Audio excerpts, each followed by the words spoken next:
Every philosopher has wrestled with it. Every ordinary person suffers because of it.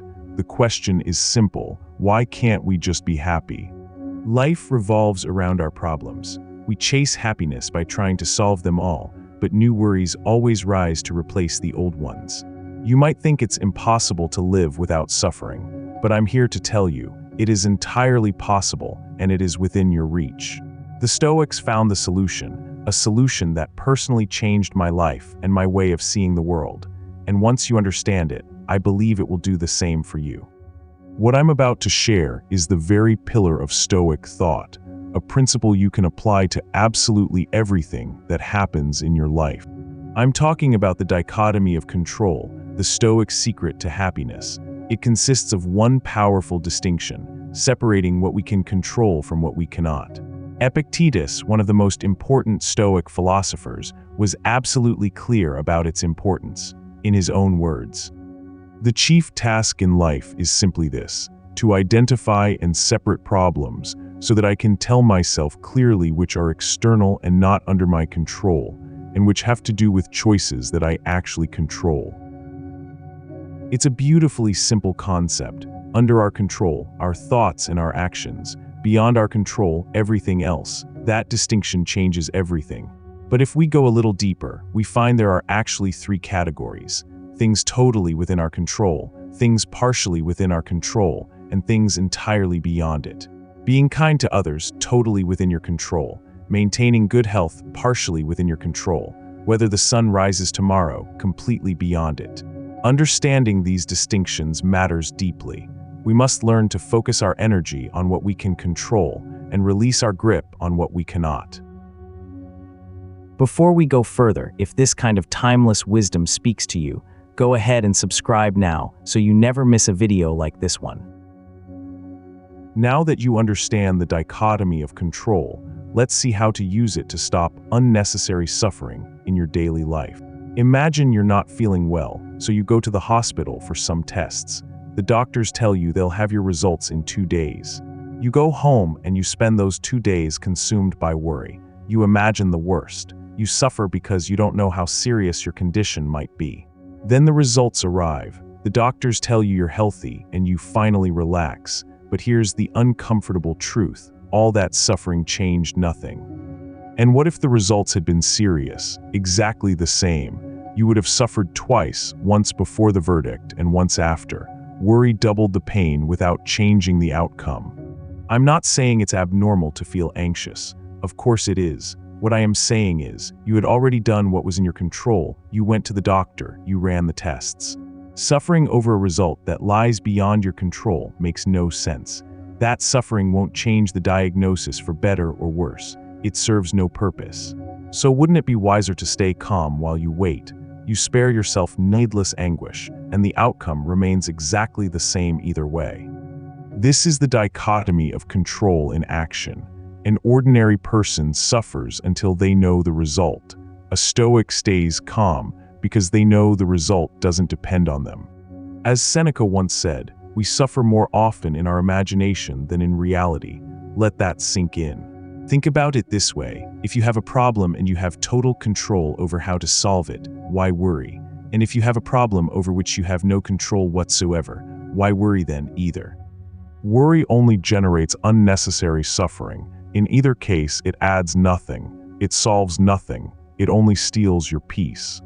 Not worrying doesn't mean you don't care. It means accepting the reality of a problem and actively seeking a solution, but only where one is within your reach. Accepting that something depends on you leads you to proactivity, to taking action, to changing what you don't like. But it also means not getting frustrated when the outcome lies beyond your hands. You cannot control the outcome of every event, but you can always do your best to steer it closer to what you want. That is your domain. That is your power.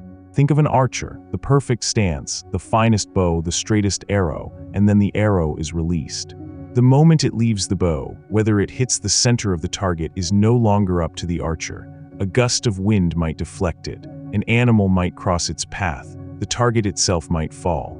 Something beyond your control can always prevent you from reaching your goal, and it wouldn't be your fault. but if you didn't give it your best effort, you failed before you even began.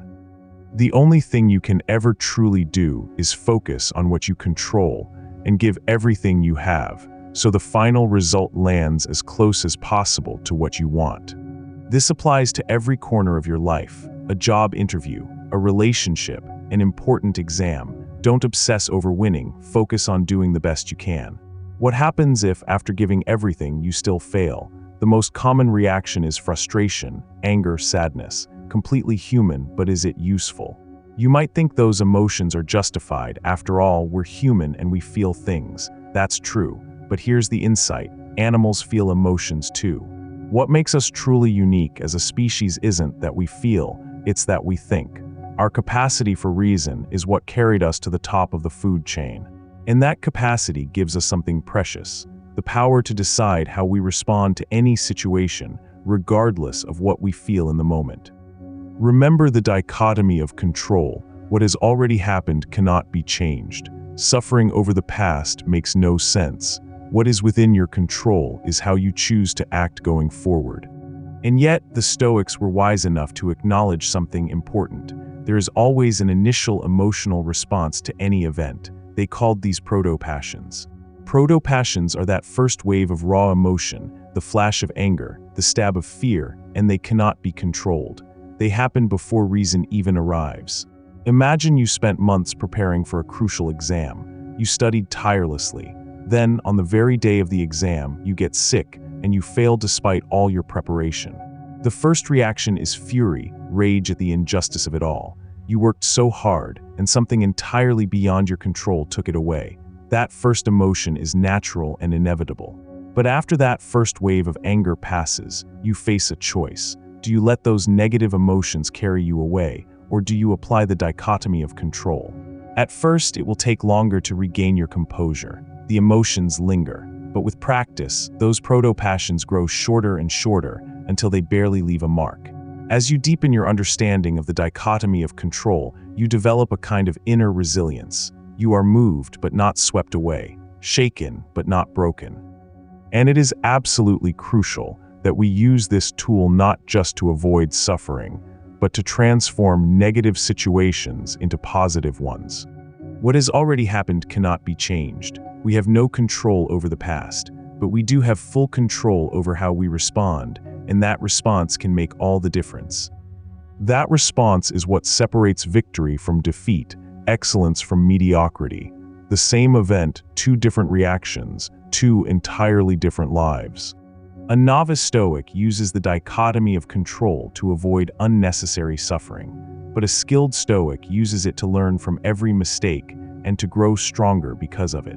They look at what was within their control and ask, what could I have done differently? What can I improve? They turn every setback into a stepping stone. For over 2,000 years, Stoic philosophers have been applying this principle, using it to be happier, to suffer less, and to become better human beings.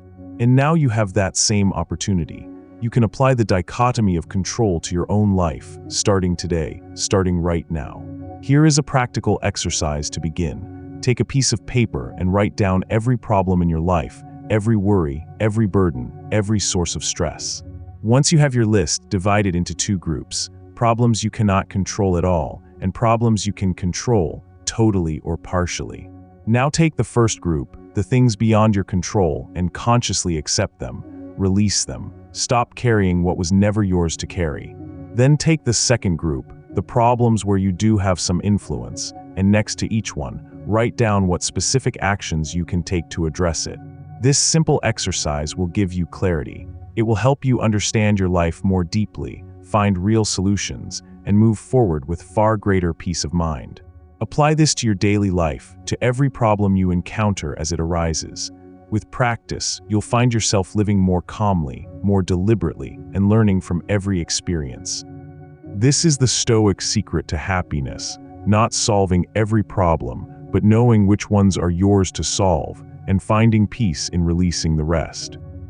2,000 years of wisdom, one simple principle: the power to be genuinely happy, not by controlling the world, but by mastering yourself. What did you think of the dichotomy of control? Is there another Stoic topic you'd like me to explore? Drop your thoughts in the comments. I read everyone and look forward to your ideas. I'm also leaving 2 videos packed with Stoic wisdom right here. I'm confident you'll love them. Go watch them after this. If this video brought you value, please like it, subscribe to the channel, and hit the notification bell so you never miss a new video. Until next time.